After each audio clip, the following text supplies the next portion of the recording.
They said, what are you saying? I'm saying to you, brother, and this is what I said to him, you must be intentional about building relationship with your brother.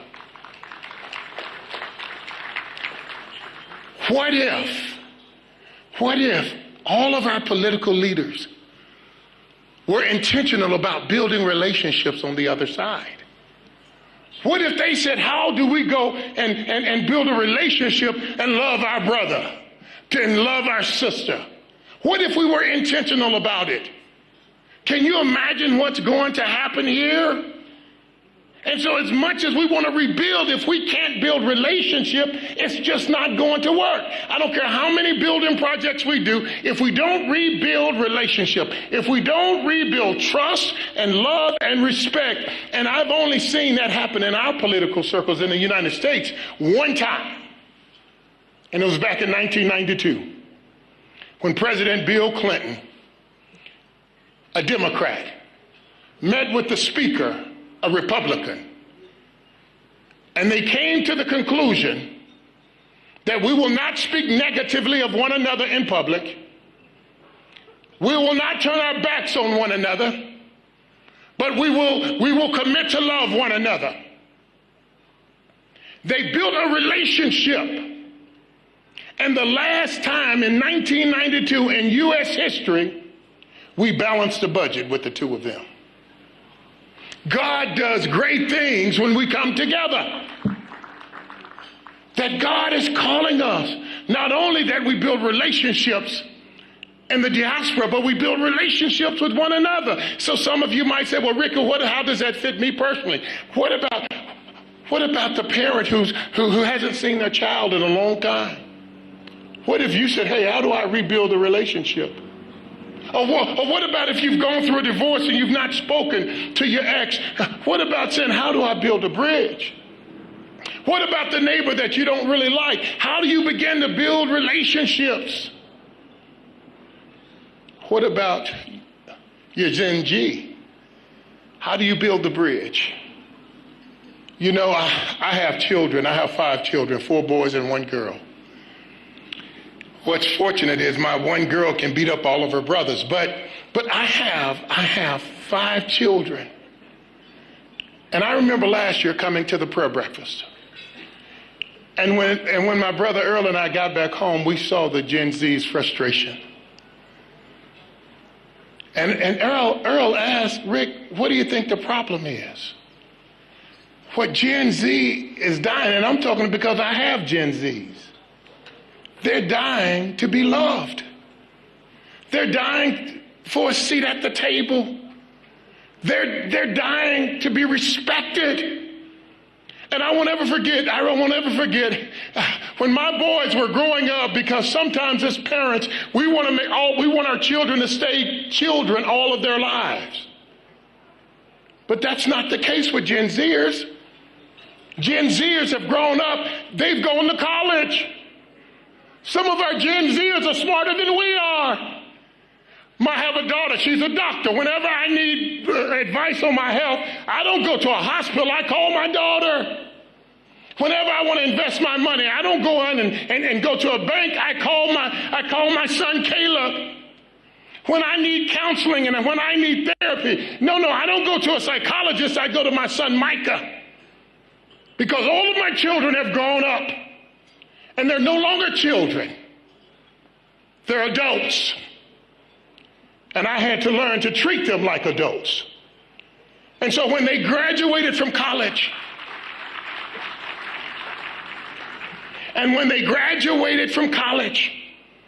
I took each of them out to dinner.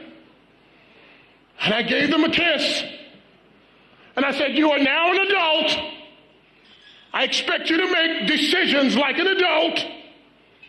I don't have to go and live anywhere in your neighborhood. None of my kids live within 1,000 miles of where I live. But they all act like adults. And one of the most frustrating things that could happen to a Gen Zer is that you keep treating them like a child. And I got to tell you, I started praying for Kenya. Because, I work with young people, I mentor young people. I understand a little bit about their minds. And one of the things I prayed for is I said, here's my prayer. I said, Lord, I pray the adults would apologize to our Gen Zers.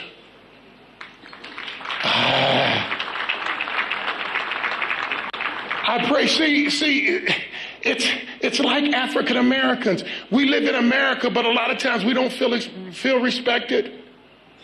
And people ask, why is there always a race issue in America? Yeah, I can tell you why. Because no one's ever apologized. No one's ever said, I'm sorry for the horrific pain that you experienced. They've never done it in our history in this country. And I just want to suggest to you, when we're talking about relationships and we're talking about really rebuilding relationships, wouldn't it be beautiful if leaders would stand up and say to our Gen Zs, we had you arrested, and we know that had to be traumatizing, and we're sorry.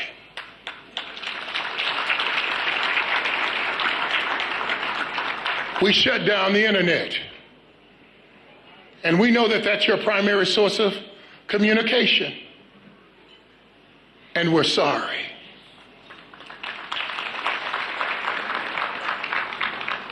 Now we want to bring you to the table so that you can have a voice, because you're no longer a child. You're an adult. And we want to begin to say, how do we begin to treat you like an adult? I won't ever forget the time, and I'm almost done. I won't ever forget the time when a guy gave me permission to be an adult. I was in the NFL, my first year in the NFL. We had a coach he was a German guy by the name of Marty Schottenheimer. And when I got to Cleveland, I would go in, and when I would see the head coach, Marty Schottenheimer, I would say, hey, how are you doing, Coach Schottenheimer? And he looked back at me and he said, I'm doing fine. How are you doing, Player Bolden? And the next day I would see him and I said, well, Coach Schottenheimer. And he would say, okay, Player Bolden. And after about a week, I went to him and I said, why do you keep calling me Player Bolden? He said, Rickey, you're an adult now. You don't have to call me Mr. Schottenheimer. You don't have to call me Coach Schottenheimer. You can refer to me as Marty. That's my name. You are a man now. I expect you to act like a man. And that's what our Gen Zers are crying for.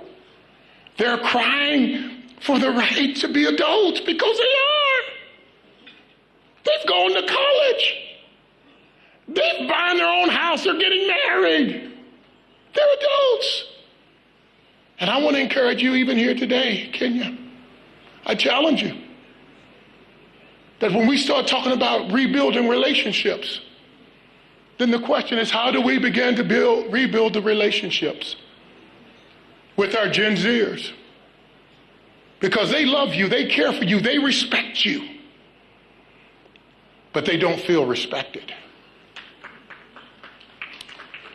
The last thing, and I'm leaving now, but you know, there was one other thing as I'm leaving, and I don't want to get out of here. The last relationship that I think you need to build, not only with Africans in the diaspora, not only Africans within your own country, but as I was leaving, I said, you must also build relationships. Really rebuild your relationship with the Lord. That is serious. Did you hear what this wonderful man, Nehemiah, said? Listen to what he said here. And I'm on my way out of here. You know, my time is up. Yep, my time is up. Let me tell you what he said here. This was so critical. He says, I also told them about the gracious hand of my God on me and what the king had said to me. Did you see that?